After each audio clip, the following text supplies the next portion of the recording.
We'll begin with Ms. Bernstein. Thank you. My name is Atara Bernstein, and I'm a school garden coordinator in the district and a program manager at Sweet Green.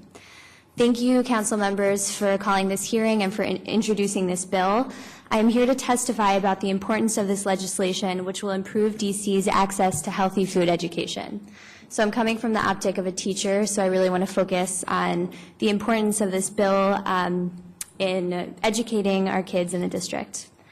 I'd like to share my personal experience that will highlight the value of passing this bill. For the past year, I've been working as a school garden coordinator in 7 schools in DC and New York.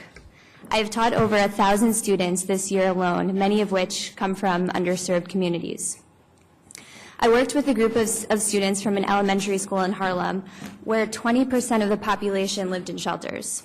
After taking students out into the garden for a seed-to-table nutrition class, the kids were utterly transformed. One student even said that he tasted heaven upon biting into a radish that he grew on his own. After the workshop, I received notes from parents saying that the activity provided a tranquil outlet for the kids. Another letter from a teacher cited the benefit of teaching nutrition and gardening together specifically. She said, teaching kids the complete cycle helps them better understand food systems and the necessity for community food. Using gardens as an educational tool drastically changes kids' approach to learning. Gardens have been a crucial resource to me as a teacher and have made my lessons more interactive. My students have retained key information from workshops that we've had together because they had the opportunity to experience and engage in learning outside of their standard space of learning. Gardens are also an important setting for promoting healthy eating. School gardens give students context and appreciation for fresh food. Additionally, gardening and farming empowers students to have pride in their hard work and encourages them to appreciate real food.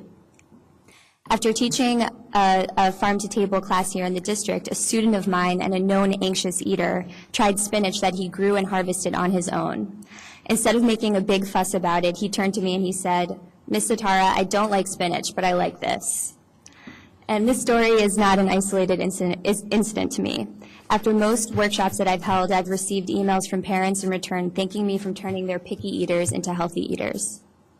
I'd like to conclude by lauding our garden community here in DC. The district is teaming with Farm to School support initiatives, and I've had a great deal of direction this year. DC Greens has guided me through my year of gardening and farming and trained me to become a better teacher. Community groups like City Blossoms, KC Trees, the Washington Youth Garden, and more, and all of our champions that are here today have provided resources for our garden. And these partners have helped our garden thrive. Because of this landscape, DC is a great model for change in the optic of community food and urban farming. With this backbone of support, I'm confident that upon the passage of this bill, arable green spaces will be used to serve and benefit our community. Urban agriculture in DC provides educational spaces needed for residents young and old to appreciate fresh food. Without these community spaces, we will raise a generation that is disconnected from healthy food and will therefore not demand it. I strongly urge you to pass this bill, which will provide spaces for health education and will promote healthy eating. Thank you. Thank you. Ms. Carter? Hi. I'm speaking on behalf of myself. I'm a Washingtonian and an urban farmer. Growing up in DC, these spaces, these urban farms did not exist. I grew up in Mount Pleasant. And now seeing the integration of more of urban farm spaces into the city, I'm able to notice and appreciate the difference they're making in Washington, D.C., and how they're creating a very vibrant and beautiful community here in our city and how that enhances our city.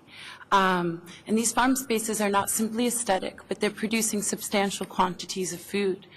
The farm that I'm involved in is a nonprofit farm, and yet despite this, we're still on a half an acre. We're able to produce over 5,000 pounds of food on this small space. This is a productive farm. It's a beautiful space. We're also producing substantial quantities of food that are feeding DC families. And this goes for all the various farms that you're seeing, Gail's, Three Part Harmony, as well as Chris's and Zachary's. So it's not about beautification, it's addressing food security, the title of this bill.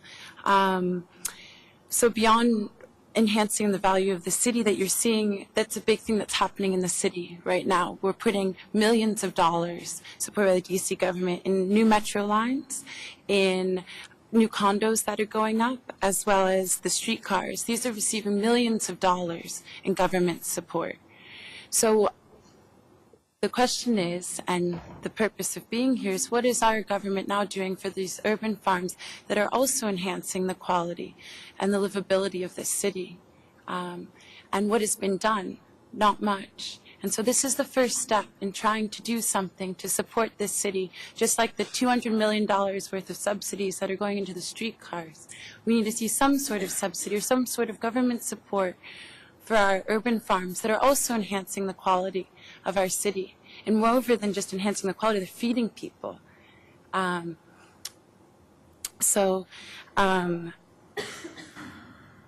what I hope we get to today, is beginning that discussion, working with various farmers of what do they need to support them. And they can produce a lot of food, and what you're talking about is not community garden spaces or garden plots, which are also important, but really productive farms. And they're going to be able to produce an abundance of food where they will be able to donate to food banks. At Common Good, which is only half an acre, we're able to donate significant portions of food, just like the Neighborhood Farm Initiative, to Bread for the City and Martha's Table. And even a productive space, if they're selling their food, they will have too much, and they will be donating. So thank you for taking. Thank you, Ms. Carter. Ms. Newbegin? Hello, I'm Claire Newbegin. I'm a former high school health and history teacher. I'm a small business owner, and I'm a permanent resident of the district. I'm also nervous, so pardon me. I taught for 4 years across the country in high needs areas and for 3 years here in the district. And my family actually owns one of the smallest, one of the oldest small irrigation companies in the U.S. So they came over on the Oregon Trail, and farming's been in my blood for, well, it's really in all of our blood. We're all farmers by nature, I'd say. This act really hits home for me on multiple levels, but with just 4 minutes, I will say this. In 2012, I asked my juniors the following question as we began our unit on nutrition. The class size was 25 kids. How many of you have a family member with diabetes? Every single one of them, including myself, my father's diabetic, raised their hands. This unit was the first time I taught nutrition. It was 8 weeks long, and the kids and I were enthralled. It was new for all of us. The kids were quoting Michael Pollan on Twitter. They were all about it. Towards the end of the unit, the student looked me in the eye and said, "I get it, Ms. Newbegin. I don't want to drink soda. I don't want to eat hot chips. But where am I going to get healthy food in my neighborhood?" And I, as an educator, as a person teaching kids to love and heal their bodies, didn't have an answer. But I think I do now. So when I left teaching, and I joined with a friend to start a urban farming organization called Millenial Farmers, and we build vertical farming systems in DC. We've got a rooftop garden at the EPA. We took an abandoned lot, not near so others may eat some, and have a burgeoning garden there. We are at a point in, like, I guess the human trajectory where we're entirely divorced from food, but this absolutely does not have to be the case. These vertical systems we develop are on small spaces and provide ample amounts of food. Today, if you guys want, I encourage you to come at 4. I'm having a school garden sale at J.O. Wilson Elementary, and we're selling all these strawberries we grew. My elementary kids that I'm working with stepped out, but they wanted to have me read to you some of their statements. My favorite memory about the garden is the first time we came and everybody was so amazed, and we planted strawberries, which is basically awesome and delicious. I've grown strawberries, radishes, and tomatoes. I've not been in a fruit garden before. My favorite part was making new kinds of fruits. I've never made fruit before. I really like making fruits for people.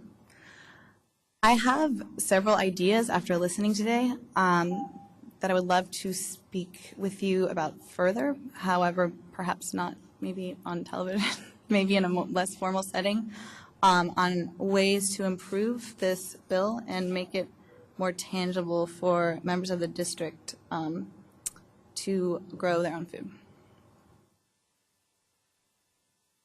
Thank you. Ms. Mercer.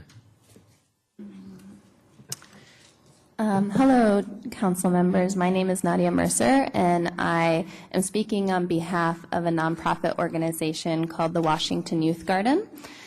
I'm here to talk about the importance of this piece of legislation, which has a great potential to establish processes in which privately owned and city-owned land can be made available for agricultural use, whether that be for the purpose of commodity production, community gardening, education, or food donation, or a farm that does all would be great.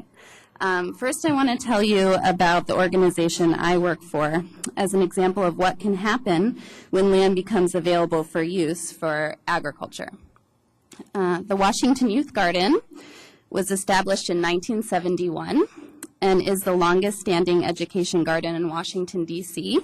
For 43 years, the organization has been farming fruits, vegetables, and herbs on a 1-acre parcel of land in the U.S. National Arboretum.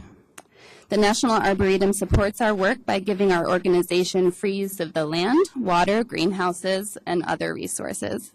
The Washington Youth Garden welcomes over 4,000 D.C. area families to engage in garden activities such as planting seeds, weeding, watering, mulching, and the best part, harvesting fresh food to make meals together that we eat together at our garden in the National Arboretum and at our school gardens. Produce used on the site is also given to families to take home and donated to Miriam's Kitchen, a hunger relief organization. Each year we donate about 700 pounds of produce that we don't use in our programs. This summer we will have 8 high school and 7 college students working with us as part of our summer internship program. We teach them how to grow food, how to educate younger students in the garden setting, and how to build garden infrastructure like raised beds and cold frames to start seeds. Of course, we will also harvest food together and grow that we grow and give donations. So the Washington Youth Garden believes that this legislation will open up land for more projects like the Washington Youth Garden or more production farms that the young people that get excited about gardening to begin with at a young age in our program and then work for us in the summer can then go on to work on maybe more production-oriented farms later. So when Mr. Grosso is talking about what is a successful farm, I think education farms, they can be on production farms, but there's also a place for them not necessarily as part of a production farm. Because when you are a production farm, you're a farmer. You're really busy. You don't actually want little kids walking around and stepping on your plants, pulling out your pepper plant thinking it's a weed, because that happens a lot. So we're incubating the next generation of farmers.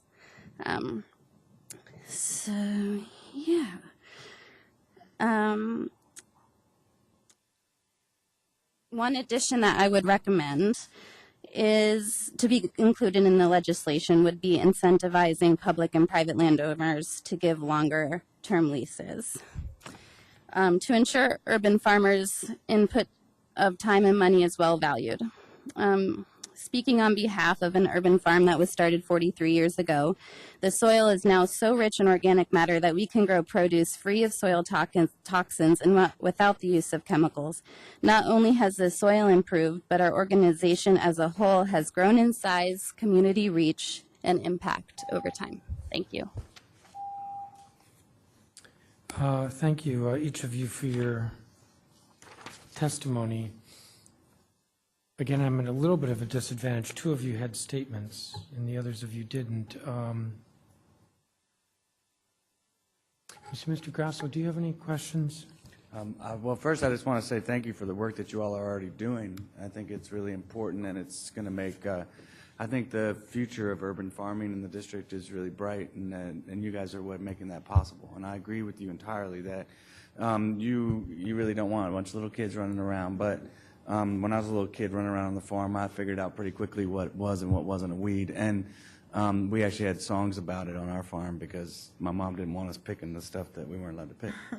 When we figured out what lima beans were, we weeded those regularly because we didn't want the lima beans. But I think also this bill doesn't preclude all of this. This actually, I think, helps spur it. It helps continue the effort. And the more gardens we have in the city, the better, right? Whether they're huge farms or little plots like I am, kind of stuck with now in my front yard, which is only 4 feet by 8 feet, which is a lot smaller than what I want. But I think that's the point of this, is increase the conversation to get the food conversation happening so people start to realize that it matters where your food comes from. And it matters big time how far it has to travel. And what that means to our environment here is twofold, right? It's not just about the travel time, it's also about the quality of the land that we have around us every day.